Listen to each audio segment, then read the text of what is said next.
మీ జీవితంలోని మంచి రోజులు ముగిసిన లేదా అర్థవంతమైన ప్రారంభించడానికి చాలా ఆలస్యం చేసుకున్నానని అనిపించిందా? నేడు ఎగ్జోడస్ గ్రంథంలోని ఈ భాగం ఆశ్చర్యకరమైన సందేశం ఉంది. దేవుడు మిమ్మల్ని శక్తిగా ఉపయోగించడానికి ఎప్పుడూ ఆలస్యం కాదు.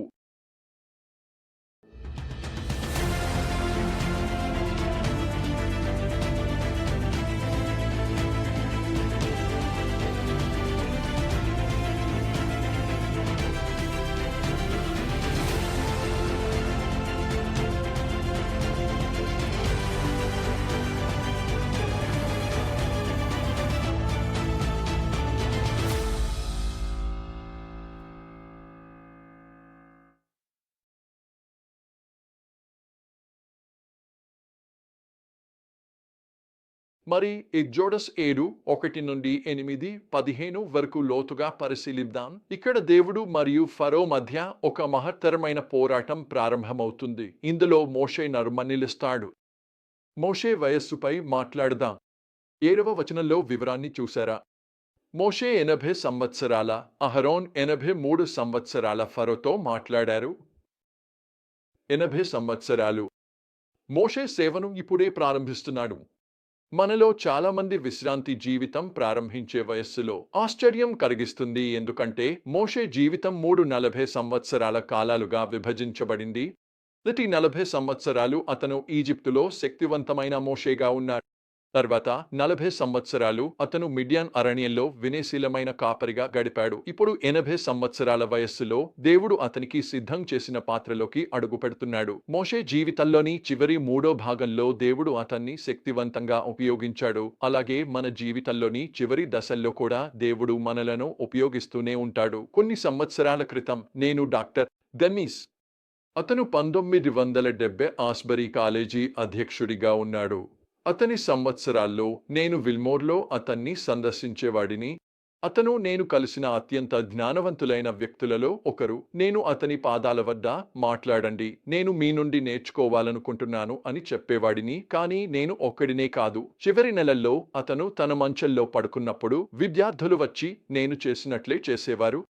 అతని సేవా జీవితంలో ప్రభావశీలమైన సంవత్సరాలు జీవితాంతంలోనే వచ్చాయి. మోషేలా అతను మరేది చేయలేని స్థితిలో ఉన్నప్పటికీ తన గదిలోని విద్యార్థులపై ప్రభావం చూపించాడు. అర్థం ఏమిటి? మన జీవితాంతంలోని సంవత్సరాలు మన ఉత్తమ సంవత్సరాలుగా ఉండవచ్చు. ఇదే జరిగింది. దేవుడు మోషే ద్వారా పని చేయడానికి ముందు మోషేలో ఒక పని చేయాల్సి వచ్చింది. మనము దేవునితో నడిచి ఆయన మనలో పని చేయనిస్తే మన ఉత్తమ రోజులు ముందే ఉండవచ్చు, అవి మన చివరి సంవత్సరాలైనా సరే. మోషే ఫరోను ఎదుర్కొన్నప్పుడు జరిగింది చూద్దాం. దేవుడు మోషేకు చెబుతున్నాడు, నేను నిన్ను ఫరోకు దేవుడిలా చేశాను, నీ అన్న అహరోను నీ ప్రవక్తగా ఉంటాడు. నిర్గమకాండం 7:1. శక్తివంతమైన ప్రకటన. ఈ కీలకమైన మిషన్ కోసం దేవుడు మోషే అధికారాన్ని పెంచుతున్నాడు. నీ ఆసక్తికరమైన మొదలవుతుంది. మోషే ఫరో ముందు అద్భుత సూచనలు చూపిస్తాడు. తన కథను పాముగా మార్చడం, నైలు నదిని రక్తంగా మార్చడం, కప్పల మహమ్మారిని తెచ్చడం. కానీ ప్రతిసారి ఫరో మాంత్రికులు ఈ అద్భుతాలను కొంతవరకు అనుకరించగలుగుతారు. ఇది ఆధ్యాత్మిక యుద్ధం గురించి ఒక ముఖ్యమైన పాఠాన్ని మనకు నేర్పిస్తుంది. మనము దేవునికి విధేయంగా ముందుకు వెళ్ళినప్పుడు మనకు తరచుగా ప్రతిబంధనలు ఎదురవుతాయి. శత్రువు కొంతకాలం దేవుని శక్తిని సమానంగా అనిపించగలడు. కానీ గమనించండి, ఫరో మాంత్రికులు పాములను సృష్టించగలిగారు, కానీ మోషే పాము వాటిని మింగడాన్ని ఆపలేకపోయారు.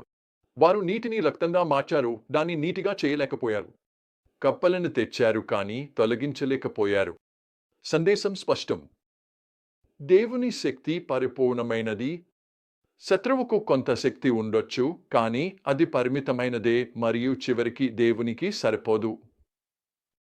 ఈ భాగంలో మరో కీలకమైన అంశం ఫరో యొక్క ప్రతిస్పందన.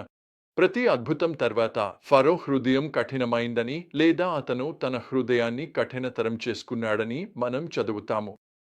ఇది మనకు గంభీరమైన జ్ఞాపకాన్ని ఇస్తుంది. దేవుని ఆజ్ఞను పదే పదే తిరస్కరించడం మన హృదయాన్ని కఠినతరం చేయవచ్చు. మన హృదయం మరింత కఠినమై దేవునికి స్పందించటం కష్టమవుతుంది. కానీ ఆశ కూడా ఉంది. కప్పలు అసహనంగా మారినప్పుడు ఫరో మోషేను పిలిచి వాటిని తొలగించమని ప్రార్థించమని కోరాడు. మోషే యొక్క ప్రతిస్పందన శక్తివంతమైనది. మీరు చెప్పినట్లుగా జరుగుతుంది. మన ప్రభువైన దేవుని వంటి వేరొకరు లేరని మీరు తెలుసుకోవడానికి. నిర్గమకాండం తీర్పులో కూడా దేవుని పరమ లక్ష్యం ప్రజలు ఆయనను తెలుసుకోవడమే. కాబట్టి మనం ఈ భాగం నుండి ఏమి నేర్చుకోవచ్చు? 1. దేవుడు మిమ్మల్ని ఉపయోగించడానికి ఆలస్యం కాదు. మీ వయస్సు లేదా గత తప్పిదాలు దేవుని సేవకు అర్హత లేకుండా చేయవు. 2. దేవుడు మనలను తరచుగా అజ్ఞాత కాలాల ద్వారా సిద్ధం చేస్తాడు. మీ జీవితంలోని ఎడారి సమయాలను తక్కువగా అంచనా వేయకండి. 3. మనం దేవునికి విధేయంగా ఉంటే ప్రతిఘటనను ఎదుర్కొనవచ్చు. కానీ దీన్ని గుర్తుంచుకోండి, మనం గెలిచే వైపున ఉన్నాము. 4. దేవుని పట్ల మీ హృదయాన్ని కఠినతరం చేసుకోవద్దు. మనం ప్రతిసారి ఆయనను తిరస్కరించినప్పుడు అదే పని మళ్ళీ చేయడం సులభమవుతుంది. 5. కష్టమైన పరిస్థితుల్లో కూడా ఇతరులను దేవుని ప్రత్యేకత మరియు శక్తిని చూపించే అవకాశాలను వెతకండి. మనం నిర్గమకాండంలో ముందుకు సాగుతున్నప్పుడు దేవుని శక్తి మరింత అద్భుతమైన రీతిలో ప్రదర్శించబడటాన్ని చూస్తాము. కానీ నేను ఒకటి అడగాలి, మీ జీవితంలో ఎక్కడా దేవుడు మిమ్మల్ని ఇంకా ఉపయోగించగలడని నమ్మండి. మీరు ఎడారి కాలంలో ఉన్నారా? దేవుని ఆజ్ఞలను పాటించేందుకు ప్రయత్నిస్తున్నప్పుడు ప్రతిబంధనలను ఎదుర్కొంటున్నారా? గుర్తుంచుకోండి, 80 ఏళ్ల మోషేను ఉపయోగించిన దేవుడు మీలో మరియు మీ ద్వారా పని చేయాలని కోరుకునే అదే దేవుడు. దేవునితో కలిసి అద్భుతమైనదేదైనా ప్రారంభించడానికి ఇప్పటికీ ఆలస్యం కాలేదు.